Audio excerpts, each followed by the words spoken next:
Welcome to Engineering Dynamics. I'm your host, Dr. Walk, and today we are going to be going over 3 different types of coordinate systems. One type is going to be fixed, and then the other 2 are going to be rotating reference frames. So I want to start with one that you are probably most familiar with, and that's going to be the rectangular or the Cartesian coordinate systems. So here I already have the coordinate system drawn out. We have our x, our y, and our z axes. And we have a point P that I want to locate. In each coordinate system, we're going to have the same point, and we're going to have the same vector locating that point. And what I want you to do in this exercise is to take the derivative of your position vector. So you're going to write an expression for your position vector, and then you're going to take its derivative to get velocity. You'll take its derivative again, and you're going to get acceleration. So I want you to think about what would your position vector be represented in rectangular or Cartesian coordinate system to locate this P. So first, you would identify your unit vectors, and a unit vector is a vector that has a magnitude of 1. And in the rectangular and Cartesian coordinate system, your x direction will be defined with a unit vector I hat. Your y-axis will be defined using a unit vector j hat, and your z-axis will be defined using a unit vector labeled k hat. Using this information, I am going to represent vector r. So vector r is going to be some magnitude in the x direction. So I will say some number in the x. This is an expression, you don't have to have numbers. So it'd be some magnitude in the x, which is defined by a direction I, plus some magnitude along the y. So we'll have y defined by unit vector j, plus some distance in the z with unit vector k hat. Now I ask you, these unit vectors, I, j, and k, are they a constant or a variable? And if you're new to dynamics, you probably have never been asked that. But if you think about it, do these axes, do they rotate if the point moves? I hope you said no. Normally, this is just going to be fixed, right? And the point can move anywhere it wants along here, but the axes will stay fixed where the origin is, right? So my magnitude can change, right? Like point P can be located here. It can be located here. And that location is going to change the magnitude, but it's not going to change the direction of the axes, okay? So if I take velocity, all I'm doing is taking the derivative. Since this is a variable and this is a constant, I'm just taking the derivative of x in terms of time. Now, the derivative of x in terms of time can be denoted as x dot. We can use dot anytime that you are taking a derivative in terms of time. So if you take the derivative in terms of like theta or y or z or x, you cannot use the dot. But if it's in terms of time, then you can simplify this notation to x dot. So I'm going to do that just to save room on my board. So I have x dot, which is the derivative of x, plus the derivative of y would be y dot j, plus the derivative of z, x hat. And I bet you can guess what the derivative of velocity is. It's just going to be the second derivative of position in terms of time, which can be denoted as x double dot because we're doing it in terms of time, and it's the second derivative, so you have 2 dots. So here you're going to have x double dot I plus y double dot j plus z double dot k. And congratulations, you have done your task for the first coordinate system. But now I want to do the same task in rotating reference frames. So what that means is that these unit vectors in the next coordinate systems, they're no longer going to be constant. They're going to be rotating. So when we take our derivatives, we're going to have to start thinking about how do you take a derivative of variables that are right next to each other. If you said the product rule, you're correct. So let's go ahead and do that exercise for the next coordinate system. You might have heard of the coordinate system polar, which is in 2 dimensions, or cylindrical, which is in 3 dimensions. So if we're working in cylindrical, you're going to look, it's going to look something like this. And we are going to locate the same P. We can locate that P by some vector R, and it will be some vector or some value theta. It is sometimes easier to see this in polar form. So if you take this, if you're looking down on the XY plane, you're seeing this. What's interesting about this coordinate system is that the unit vectors that we are going to use are going to be attached to the point itself. So no longer are they attached to the origin of a reference frame. They're now going to be attached to the actual particle. So this is going to look like the following. Let me explain this. I'm using E sub R and E sub theta. So E sub R is going to be your unit vector in the direction radial. So we call that the radial direction. E sub theta is going to be your unit vector in the transverse. Okay, so let's think about this. Unit vectors describe the direction of motion that a particle is allowed to move. If you go back to the coordinate system that you're super comfortable with, my particle can move somewhere along this axis, somewhere along the x-axis, and somewhere along the z-axis. But in this coordinate system, it can move, if you look at it here or in here, it can move somewhere along the radial and somewhere in the transverse. So in 3 dimensions, it's going to be somewhere along this red dotted line because my unit vector is pointing, it is in line with this line. So it's going to go in and out. So I like to think about it as it's radiating. So if it's moving along this line here in the direction, and if I state that my particle is moving in that direction, like along that curve, then it will be the unit vector will be transverse. When would you ever use this coordinate system? I really like to think about a fire truck. So a fire truck ladder can extend, right? It extends radially, but it's also allowed to rotate around, okay? So I always tell my students, if you have a building and you have a person at this floor, say like the 4th floor, your ladder can start from the starting position. It can extend to the 3rd floor, but say it doesn't reach the person automatically, it can then adjust by some angle theta and grab the person and bring them back down, okay? So if your movement of your particle radiates in any kind of way in the radial direction, and then also has a transverse, you're going to want to use this reference frame. So let's draw those unit vectors in 2 dimensions because sometimes it's just easier to visualize. So if my particle is allowed to move radially, my unit vector ER is going to be in that direction. Your unit vectors are always in the direction of the motion. Well, I also said that it can move in a circle, so it can be, it's called transverse. So you can move in the transverse, which is E theta.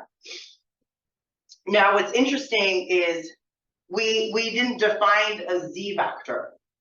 So in polar, Z doesn't exist. Z defines the 3rd dimension. So in 3 dimensions, you will have a unit vector that describes the Z axis. So if I look at the point, in 2 dimensions, you still have ER and E theta. And then the 3rd unit vector would be E sub K. Okay. Now, this is attached. These 2 are attached to the particle. But the Z vector is actually a constant, and sometimes people will denote it over here just to make sure you understand that that's a constant. So Z, no matter where you move in the plane, Z is always going to be orthogonal. It's not going to move, okay? So that is going to be a constant. I think it might be helpful if we just write out our position, velocity, and acceleration equations, and you'll get which unit vectors are going to be the rotating and which are going to be constant. So if I wanted to locate P with R vector, I'm going to need an expression for R. So my R is going to equal some magnitude. So P can go in or out, right? So it's going to be some magnitude along R, and it's going to be in the direction ER. Just like you had over here, it's some magnitude along that axis, and then the axis unit vector, okay? So here, it's some magnitude along that line multiplied by its unit vector, and you're done, okay? So here you can see position is not going to rely on the theta, your position expression. But when we get down to velocity, that might change. So how do I take the derivative of position? Is R a constant or a variable? It's a variable because P is allowed to move along this line. So that's going to be a variable. Is ER a variable or a constant? It's also going to be a variable because as my particle moves, this coordinate system will move with it. Okay, so these two are both a variable. What rule do you use when taking derivatives when you have two variables together? Use the product rule. So I'm going to take the derivative of the first, which is R dot, multiplied by the second, plus the first times the derivative of the second. Okay, so R dot is the same as velocity. So remember that it's in terms of time. So R dot equals V, R double dot equals A. My question to you now is, what is a derivative of a unit vector? I don't know, but I do know how we can find out.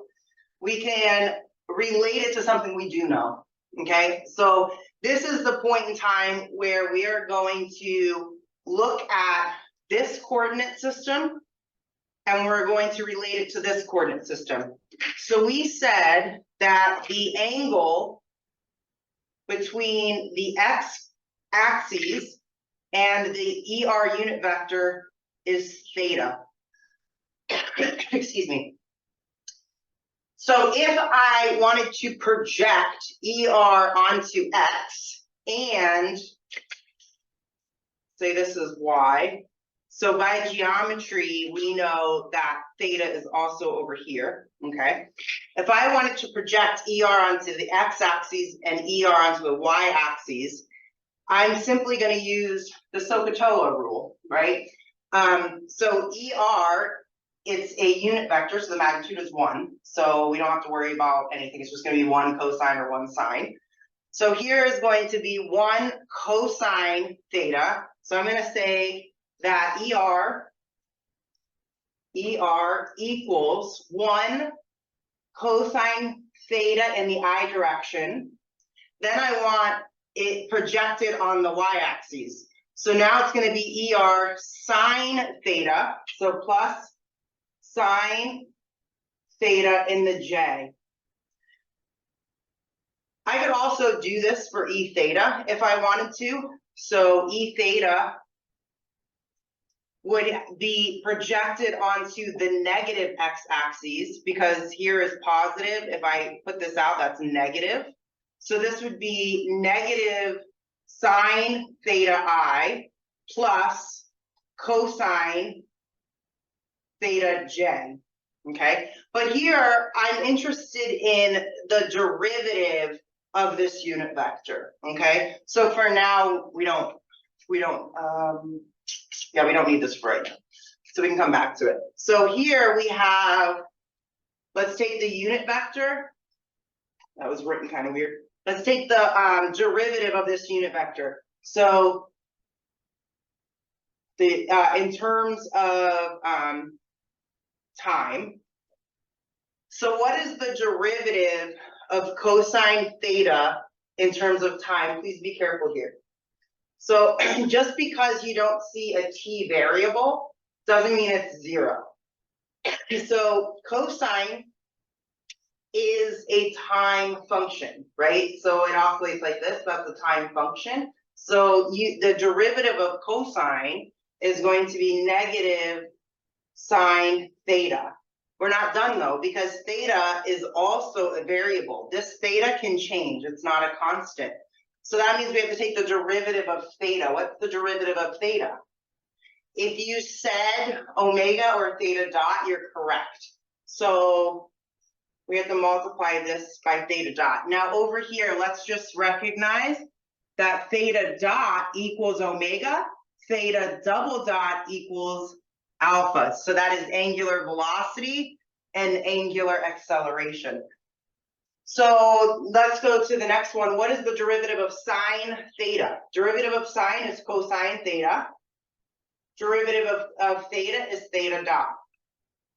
Now what I want to do is take the theta dot out, distribute it out, or factor it out. So I have theta dot.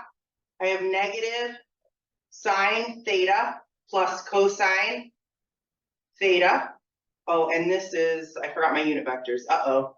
That's an I and that's a J. This is an I. This is a J. Okay.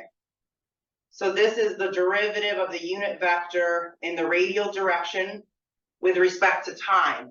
So now I'm going to go back and I want to, because this doesn't tell me much. I can't just plug in negative sine I cosine J in here because I'm in 2 different coordinate systems. So I have to convert this back.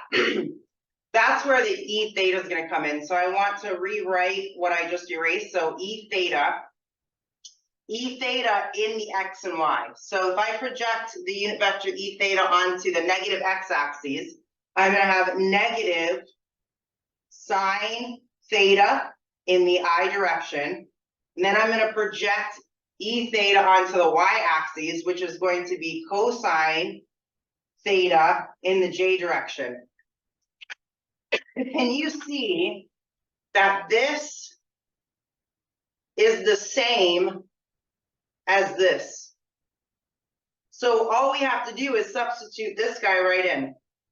So now dER dt is equal to theta, don't forget your theta dot E theta. So my velocity vector can be written as V equals R dot ER plus R theta dot E theta. So now you have velocity in terms of the unit vectors that you are working with, okay? If this was in 3 dimensions, you, in your R vector, you would just put, let me write it in a different color. You would just put plus some distance in the Z, K hat. In your velocity vector, it would be the derivative of Z in the K direction. So here you can see that K is constant. You don't have to use the product rule. Okay, it's always going to be a constant. And then Z, the magnitude can change. So you will have to take the derivative of Z, which is just Z dot, just like it was over in rectangular Cartesian coordinates. The only ones you're going to use the product rule in is going to be your rotating unit vectors, which is going to be transverse and radial. Okay, so does that make sense? Take a minute to understand that in the Cartesian coordinate system, X, Y, and Z axes are fixed. That means that their unit vectors I, J, and K are non-rotating. That means they are constant value. In polar or cylindrical, your X and Y and Z coordinates, they're still fixed. Okay, so the I, J, and K are still fixed, they're constants, but you can now represent, you can put another new reference frame on the particle that will rotate with the particle. Okay, so if the particle travels up to, say, this point, E theta is now going to be here, and ER would it has to be perpendicular to it, would it be here? So unit vectors are always perpendicular to each other, always. And E theta is always in the direction of motion, and it's always tangential to the curve, okay? Always tangential to the curve. And then ER is just always in that line, okay? So that's how you write that up. So we could go a step further and we could take the derivative of velocity to get acceleration, and we can do that real quick together, because here you actually have 3 variables. So sometimes that might be a little tricky. So these two, let's go ahead and write it out. So acceleration equals R dot is a variable. ER we just established is a variable. So these are, you're going to use your product rule. When you have 2 variables and use a product rule, you're going to get 2 terms out of it. So here we have derivative of the first, which is R double dot, because we started with R dot, which is velocity. You take the derivative of velocity to get acceleration, and you can denote that, since it's a time derivative, in R double dot.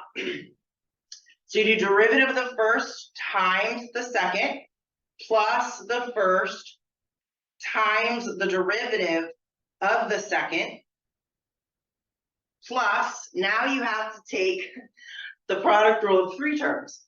So we're going to do derivative of the first, which is going to be R dot, plus multiplied by the second and the third, plus the derivative of the second times the first and third. So we have R theta double dot E theta, plus now we have to do the derivative of the third term multiplied by the first and second. So we have the first, the second, and the derivative of the last.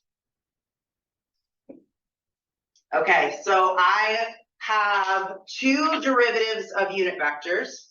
I have one here, which luckily we already defined, and we already know that that's simply theta dot in the transverse direction, so E theta.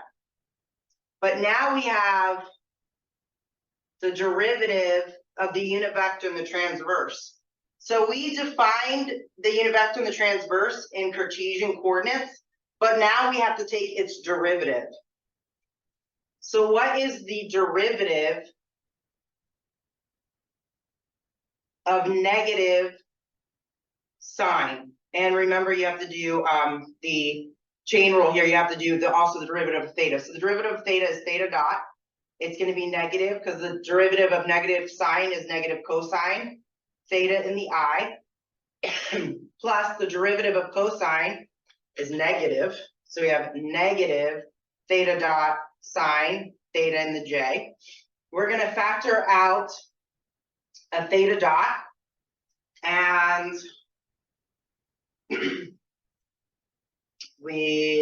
do we want to factor out the negative? So we have negative cosine theta in the I minus sine theta in the J. This one kind of looks like this, but these are all positives. So I'm actually am going to factor out that negative, and I'm going to make these a positive. Now I'm going to realize, we'll use a different color here. We use pink. I'm going to make the connection that cosine theta in the I direction plus sine theta in the J direction looks an awful lot like the unit vector ER. So I'm going to go ahead and substitute this. So now I have that the derivative of the unit vector in the transverse direction in terms of time is negative theta dot, which is also omega, in the radial direction. So this term will all become, so if I take this term and I substitute this one in, it will turn to a negative r theta dot squared in the ER direction. So you can do theta dot squared here or omega squared. Oh, that was a lot. Okay, if you have questions or comments, please comment below and I will make sure that I get back to you and answer. But that is the assignment for this coordinate system. We successfully located the point P using an expression for our R vector. And now we are going to visit our last coordinate system, which is normal and tangential. When would you use normal and tangential? So normal and tangential is used when you know the path. This coordinate system is path dependent, so you have to be given some information, and you're going to see why when we figure out the position vector, okay? So, but before we get into deriving P, let's go ahead and set up what our coordinate system actually looks like.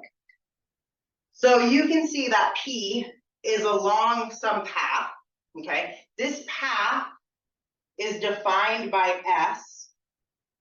Okay, so this path is, I wrote that kind of funny, but so this is defined by S, right? And you have a P, and we have to use some unit vectors because down here you have your fixed coordinate system, X and Y, so your Cartesian coordinate systems, but we want to place some vectors on this particle that will rotate, okay? So that's your Q, but they're not going to be constant unit vectors, okay? So we want to place a unit vector, what color? We want to place a unit vector tangential to the curve. So we have ET, so tangential will be denoted ET, and normal will be denoted EN. Now the direction of N, in polar or cylindrical, we have a direction R that's pointed outward. Excuse me. In normal and tangential, we're going to have it pointing toward the center of curvature. So here we'll have EN. That should be actually overlapping the red. I'm not good at drawing. Okay, here we go. So that's EN. Again, they are orthogonal to each other, where they're perpendicular to each other. But what's interesting about this is that EN does not always have to point in this direction. So if the particle P was over here, your unit vector ET would still be tangential to the curve, but the normal is not going to be facing this guy. It's because that's not defined as the radius of curvature. Here you have a curvature, and this curvature will make its own circle, and the EN points, the unit vector will always point towards the center of its circle at that point. Okay, so if you come around here, this point will have its own circle, this point will have its own circle, and that EN will flip depending on where it's located, okay? But no matter what, T, the unit vector in the tangential direction, will always be tangential to that curve. Okay, so we have one more parameter to define. So each, the center of curvature is going to be denoted by rho. So every circle will have its own rho. In this case,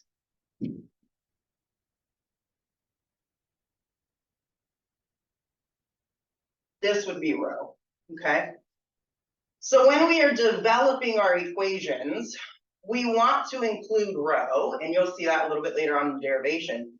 But rho is typically given in these types of problems. So if you are analyzing a roller coaster or some kind of a racetrack that's not in like a straight line or a perfect circle, it's going to give you rho. So when someone gives you a value, you look for an equation that has that value in it, right? It just makes our life easier. So when we derive this, we can derive it in two ways. We can derive it without rho, or we can derive it with rho. And I'm going to show you both ways. And then you can decide which one you use and which one you don't use, depending on what the problem gives you, okay? Ooh, so let's start. How do we represent, how do I get my position vector R? So again, it is the same. I don't want you to get like frustrated or overloaded when I say, give me an expression of R.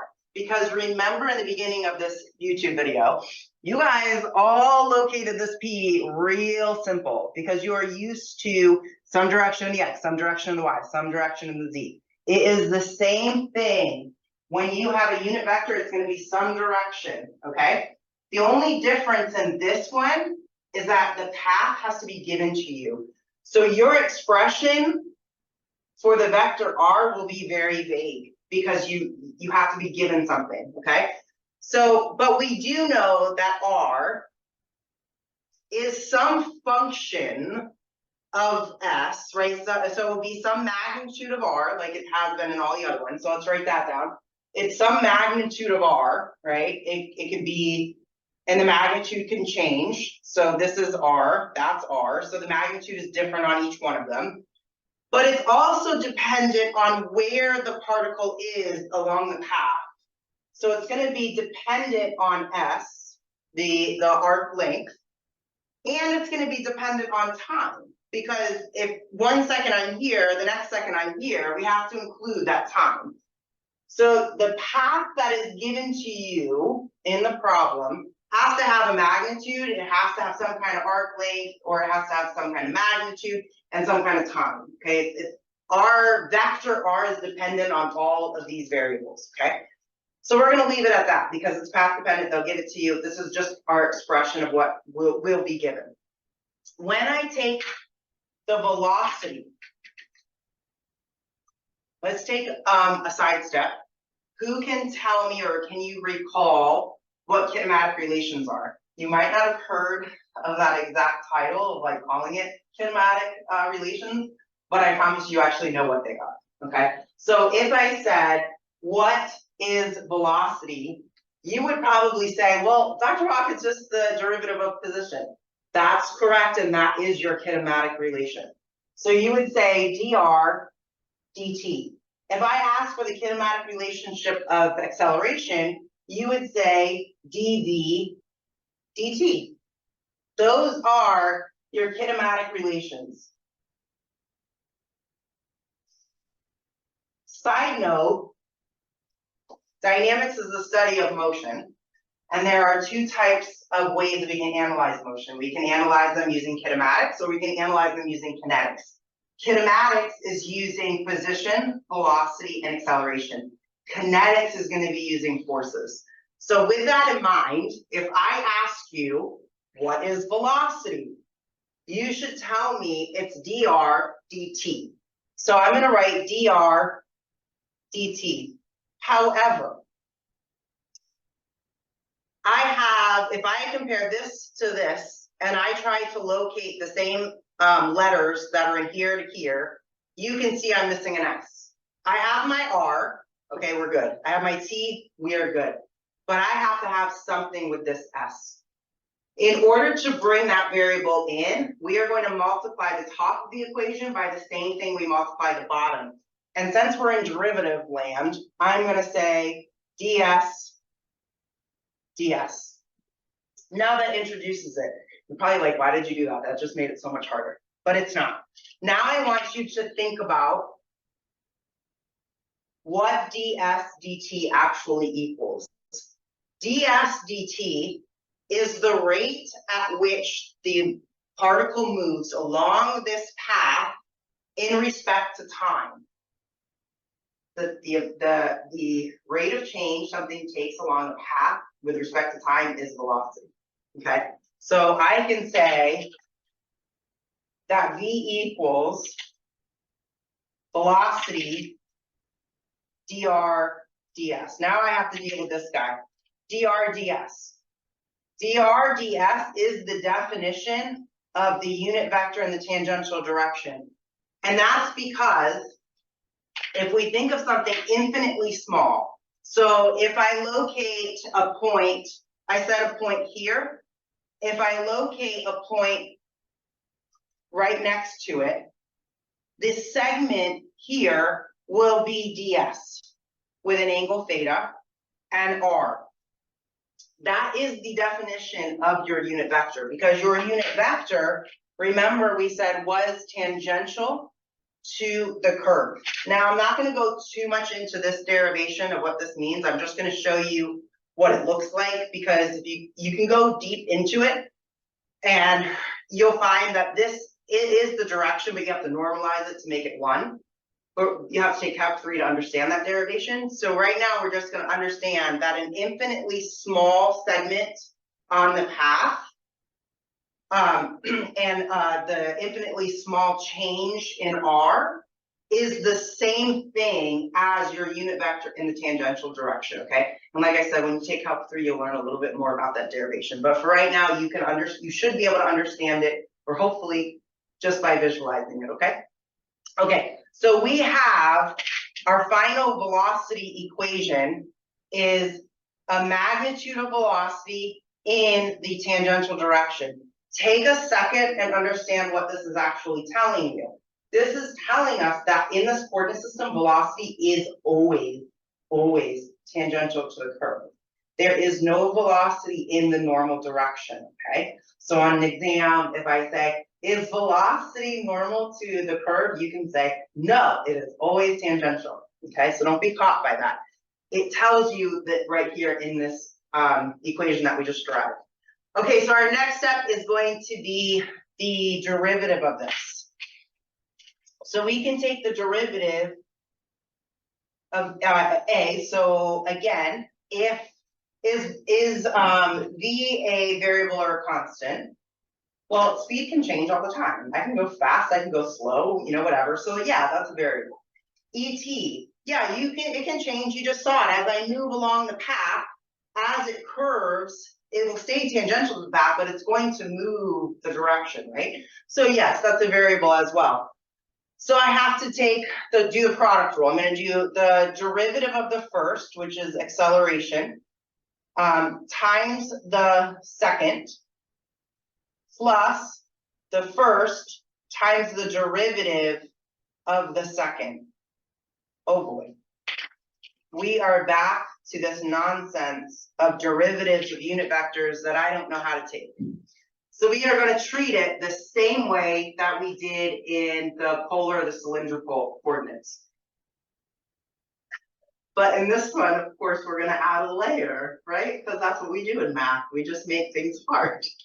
So I'm going to show you it in 2 ways, okay? So let's do it the exact same way we did in the polar, using radial and transverse unit vectors.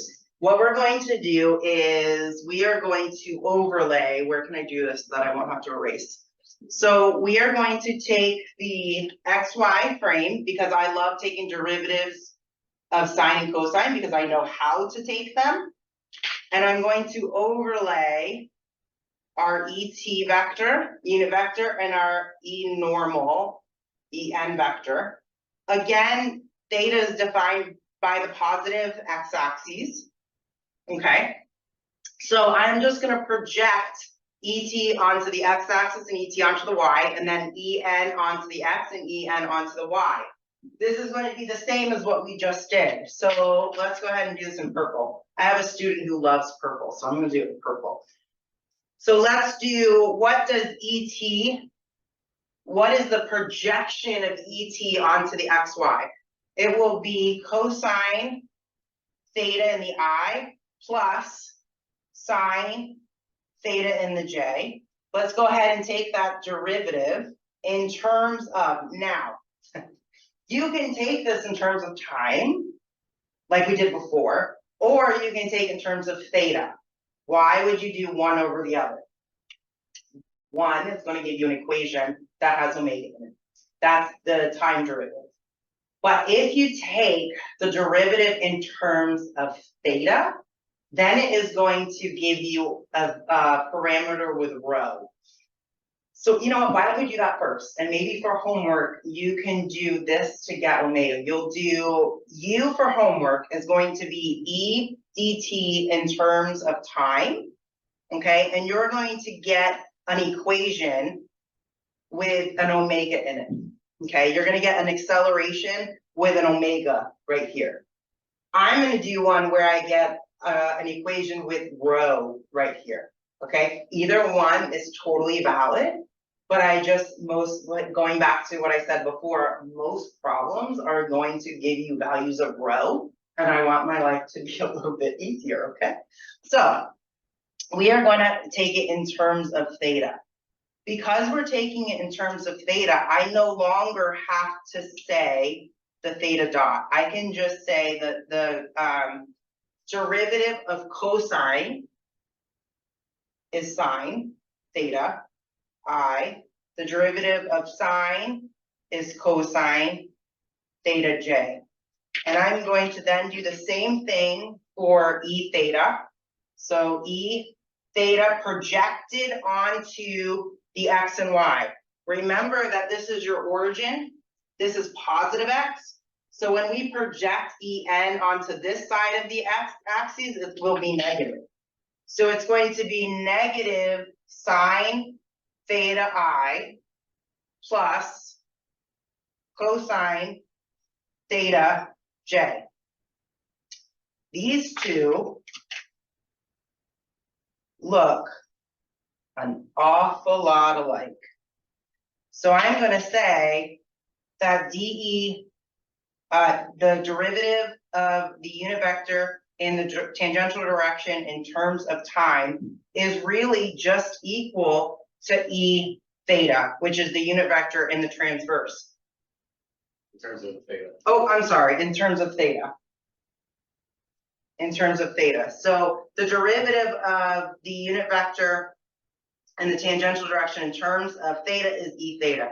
Well, that does not substitute very nice into that. So I have to come up with something else. Let's get a different color to do that. Ooh, back to my purple. If you remember the relationship of the arc length is equal to the radius of curvature times theta. Now, if I take, down here, I don't have a d theta in here, right? But if I take this equation, and I multiply the top by d theta and the bottom by d theta, I now have a dE d theta, but I am left with a d theta dt. If I have a theta here, if I take the derivative of this, I can then plug it in. So over here, I'm going to say the derivative of s in terms of time, right, equals rho, the derivative of theta in terms of time. I want the derivative of theta over t by itself, so I'm going to take rho over. So I'm going to have rho on the denominator. What is ds dt? It's velocity. So that equals d theta dt. I know this is like a lot of black magic. So now I can rewrite, because here, remember, you're just going to plug that right in. So now I can rewrite A is equal to A E. If you are catching on, this is the acceleration in the tangential direction. Okay. It could also be denoted, like we said before, as R double dot. It just depends what you're more comfortable with. So A or R double dot is going to be the same thing. Okay. So you have that. You're going to plus. You already have a V here, and now you have a V here. When you multiply them together, you're going to get a V squared. You're going to have over rho. And remember that your d, the derivative of the unit vector in the tangential direction in terms of theta was your unit vector E theta. So there you go. This is your acceleration. Now your homework, you will not have this. You will have something like V omega E theta. So I want you something like that. I want you to redo this part, but in terms of time. Okay. So I hope that kind of explains in a clearer manner how you locate a position in each coordinate system and be able to take the derivative to get your velocity and your acceleration. So as a recap, remember that you have rotating reference frames in your polar and your normal, and you have fixed reference frame and your Cartesian. I hope you liked the video. If so, give it a thumbs up and a follow.